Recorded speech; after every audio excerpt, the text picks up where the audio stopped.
ఖచ్చితంగా తెలంగాణలో మీ అరాచకాలను చూస్తున్నాం, ఎదిరిస్తాం, ఇక్కడ కాషాయ జెండా ఎగిరేసి తీరుతామని చెప్పి తెలియజేస్తా ఉన్నాను.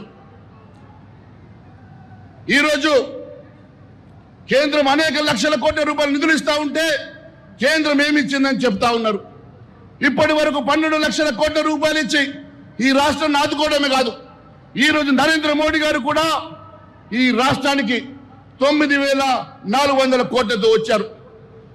ఎప్పుడు కూడా తెలంగాణ రాష్ట్రం అంటే అభిమానం, ప్రేమతోటి ఈ ప్రాంతాన్ని ఎప్పుడు ఆదరిస్తున్నటువంటి నరేంద్ర మోడీ గారు ఒక్కటొక్కటిగా మజ్లిస్కి అంటగట్టేటువంటి పరిస్థితి.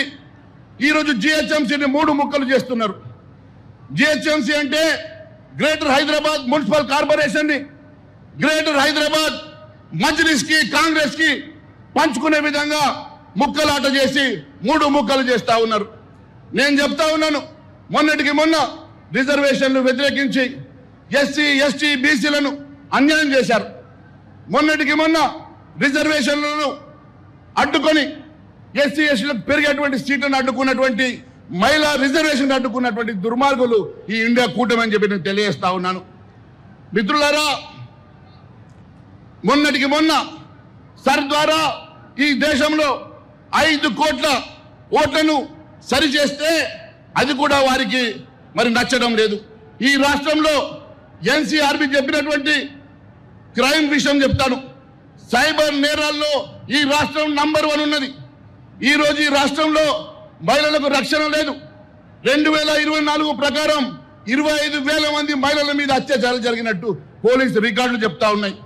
అంతేకాదు ఆత్మహత్యలలో ఈ రాష్ట్రం దేశంలో 2వ స్థానంలో ఉన్నది. రైతులను ఆదుకోకుండా అన్ని రకాలుగా రైతుల్ని ఇబ్బంది పెట్టేటువంటి ప్రభుత్వం.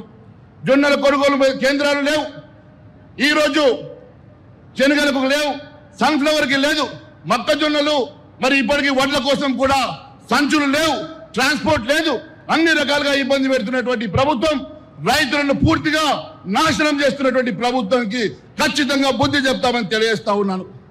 కొందరు పొత్తున్నదని బీజేపీ తోటి పొత్తుంటుందని చెప్తా ఉన్నారు. పొత్తులు గిత్తులు ఉండవు. ఖచ్చితంగా భారతీయ జనతా పార్టీ ఈ రాష్ట్రంలో అధికారంలోకి వస్తుంది. ఖచ్చితంగా ఈ రాష్ట్రంలో కాషాయ జెండా ఎగురుతుందని తెలియజేస్తా ఉన్నాను.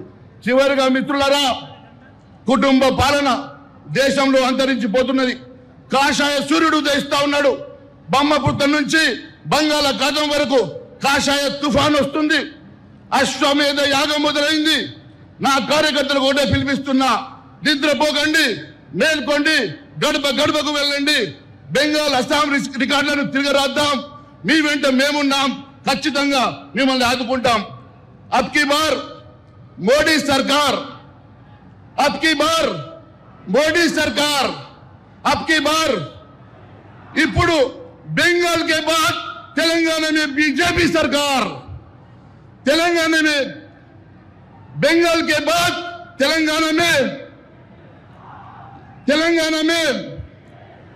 बंगाल के बाद तेलंगाना में ये नया भारत है, ये नरेंद्र मोदी का भारत है. जय श्री राम.